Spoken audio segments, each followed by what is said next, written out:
Good morning students. आज हम पढ़ेंगे कुछ बेसिक टर्म्स के बारे में स्फेरिकल मिरर के अंदर जो यूज़ की जाएगी। तो जो सबसे पहले हमारे पास आती है वो टर्म है सेंटर ऑफ कर्वेचर। ध्यान रखना है सेंटर की बात कर रहा है और स्फेरिकल मिरर के अंदर तो जो हमारे पास स्फेरिकल मिरर था वो एक पार्ट था किसका, एक होलो स्फीयर का। किसका पार्ट था, एक होलो स्फीयर का। और जो होलो स्फीयर का जो सेंटर था वो वाला क्या हो जाएगा, सेंटर ऑफ कर्वेचर। इसकी डेफिनेशन क्या होगी, the centre of a hollow sphere of which the curved और spherical mirror forms a part. यानी कि वो होलो स्फीयर का सेंटर जो कि कर्व्ड या स्फेरिकल मिरर जिसका पार्ट है, और ये वाला जो पॉइंट है, ये वाला पॉइंट क्या कहलाएगा, सेंटर ऑफ कर्वेचर। और इसको हम कैपिटल सी से रिप्रेजेंटेशन करते हैं। नेक्स्ट है रेडियस ऑफ कर्वेचर। तो रेडियस बाय डेफिनेशन या नाम से पता चल रही है जो इस होलो स्फीयर की रेडियस होगी। स्फेरिकल तो है लेकिन इसकी यहाँ से यहाँ तक जो रेडियस होगी वो क्या कहलाएगी, रेडियस ऑफ कर्वेचर। तो डेफिनेशन क्या होगी, the radius of a hollow sphere of which the spherical mirror forms a part is called radius of curvature.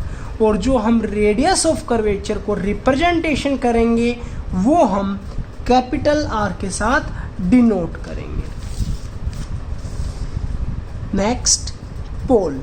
The mid point of a spherical mirror is called pole. It is denoted by capital P. देखो ये हमने एक होलो sphere लिया और first जो definition थी वो थी सेंटर ऑफ कर्वेचर। तो ये इस होलो स्फीयर का सेंटर है और यहाँ से लेकर यहाँ तक इसकी रेडियस है। तो ये तो हो गई रेडियस ऑफ कर्वेचर, ये वाला पॉइंट हो गया सेंटर ऑफ कर्वेचर। और अभी क्या कह रहा है, the mid point of a spherical mirror. ये कंप्लीट एक मिरर नहीं है, ये वाला पोर्शन एक मिरर है। तो इस मिरर का जो मिड पॉइंट होगा वो क्या कहलाएगा, पोल। और इसको हम किससे रिप्रेजेंटेशन करेंगे, कैपिटल पी के साथ रिप्रेजेंटेशन करेंगे। नेक्स्ट हमारे पास है aperture. The diameter of A part of a spherical mirror exposed to the incident light is called aperture of the spherical mirror। यानी कि जो आपके पास मिरर है और उसका ये वाला जो डायमीटर होगा ये वाला क्या कहलाएगा, यहाँ से लेकर यहाँ तक आपके पास क्या कहलाएगा, aperture of the spherical mirror. Next, principal axis. A line joining the center of curvature and pole। The line joining the center of curvature and pole of a spherical mirror and extended on either side is called principal axis। यानी कि अगर हम centre of curvature को और पोल को जोड़ दें और दोनों साइड लाइन को आगे एक्सटेंड कर दें, इधर भी बढ़ा दें और इधर भी बढ़ा दें, तो जो हमारे पास लाइन आएगी एक स्ट्रेट लाइन वो क्या कहलाएगी, प्रिंसिपल एक्सिस। क्लियर। नेक्स्ट है principal focus. A point on the principal axis. यानी कि प्रिंसिपल एक्सिस के ऊपर एक पॉइंट होगा ऑफ ए स्फेरिकल मिरर की, where the rays of light parallel to the principal axis. जहाँ पर हमारे पास रेज ऑफ लाइट जो कि पैरेलल आ रही है किसके, प्रिंसिपल एक्सिस के, मीट और अपीयर्स टू मीट। या तो वो दोनों मिलेंगी या फिर पीछे से मिलती हुई नजर आएंगी after reflection from the spherical mirror. Spherical mirror के रिफ्लेक्शन होने के बाद देखो ये पॉइंट, ये हमारे पास सेंटर ऑफ कर्वेचर था, यहाँ पर पोल है, मैंने इसको दोनों साइड एक्सटेंड कर दिया। तो ये वाली जो डॉटेड लाइन है ये क्या हो गई, प्रिंसिपल एक्सिस।